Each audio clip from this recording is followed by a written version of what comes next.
30 or 40 years ago, I went to the National Home Builders meeting, and I met a family very similar to ours that had a farm, and he taught me something that's applied in my life, and we apply in all of our clients' lives today, is you really want to try to do an income-producing property every 1 to 2 years and put in your family portfolio.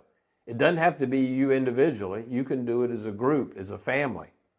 And over the last 40 years, my family has built shopping centers, you name it, we've built it, and it's now in a family portfolio. And we've created generational wealth.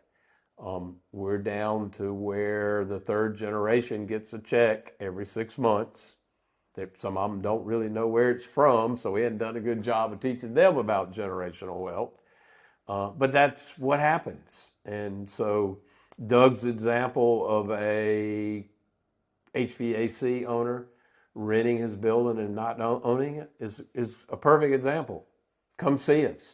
We will help you own your building and take the first step in generational wealth. Get your kids in a house that they own. Figure it out. It's not that hard. All of the products out there on the residential side is amazing. First-time buyers, there's so many governmental programs that help the person buy the house for the first time. Why aren't you using it?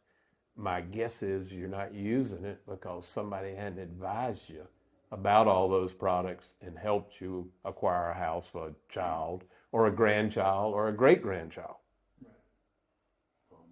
Yeah, a great example was one of the listings that's downtown. It's an Airbnb with an ADU in the back, and they both can generate around $80,000 a year in revenue.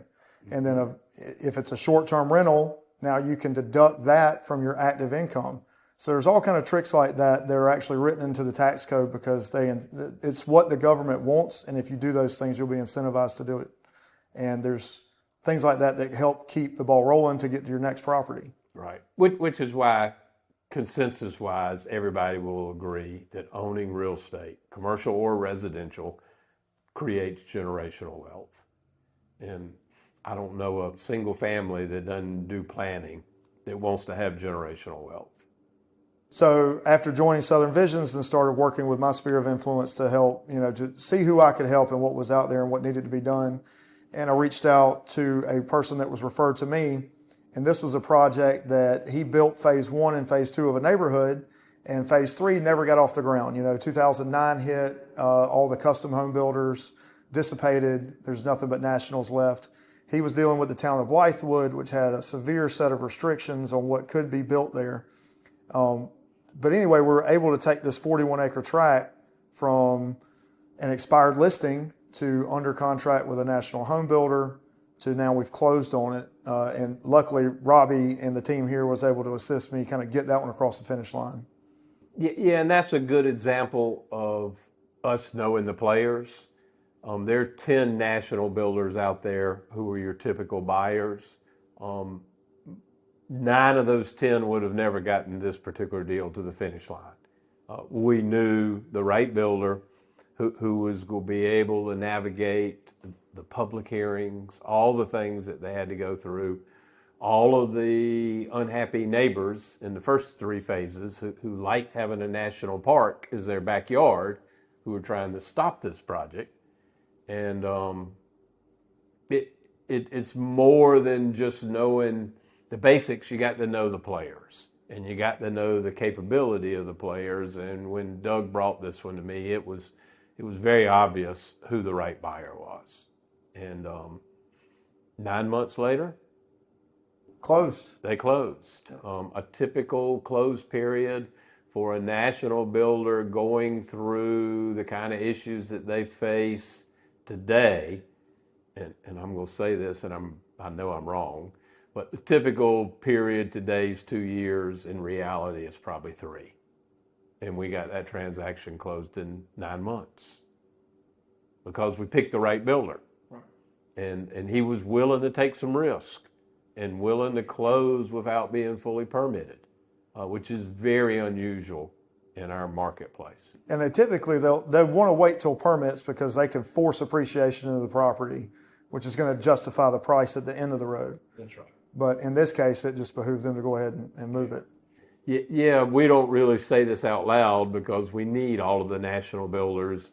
But you always have to remember they're big corporations and they don't have a heart. It's all about the bottom dollar. And most landowners get crushed by them because they don't understand that. They'll end up signing a contract that says they'll close when they get permits, which is typical in these contracts, but they didn't put in a stop date on a closing.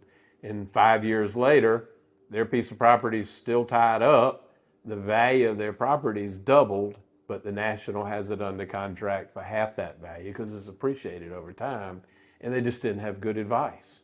That's another benefit working with us is you're not going to get it tied up by a middleman. That's his only goal is to flip it, right? We're going direct to the source, direct to the builders, working directly with engineers. Yeah.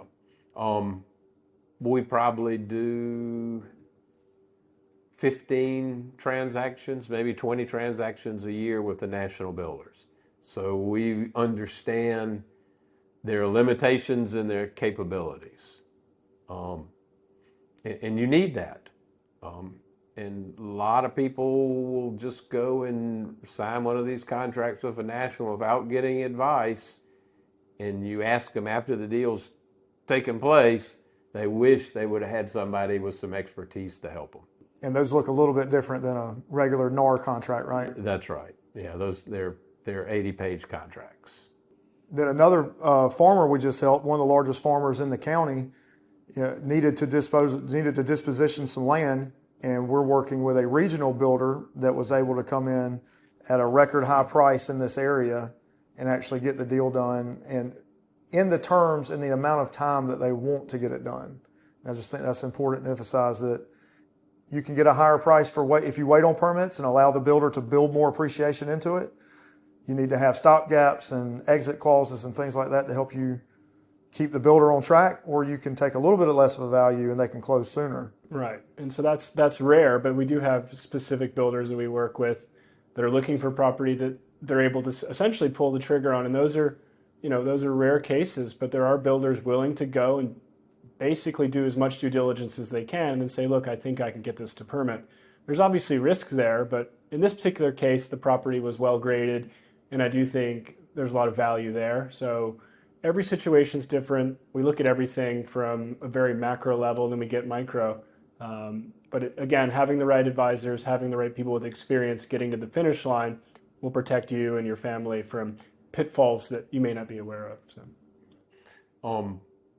One of the really benefits of coming to Southern Visions is you working with Doug or you're working with Gregory, but that's really not true. When you come to Southern Visions, you get the other expertise we have in the office.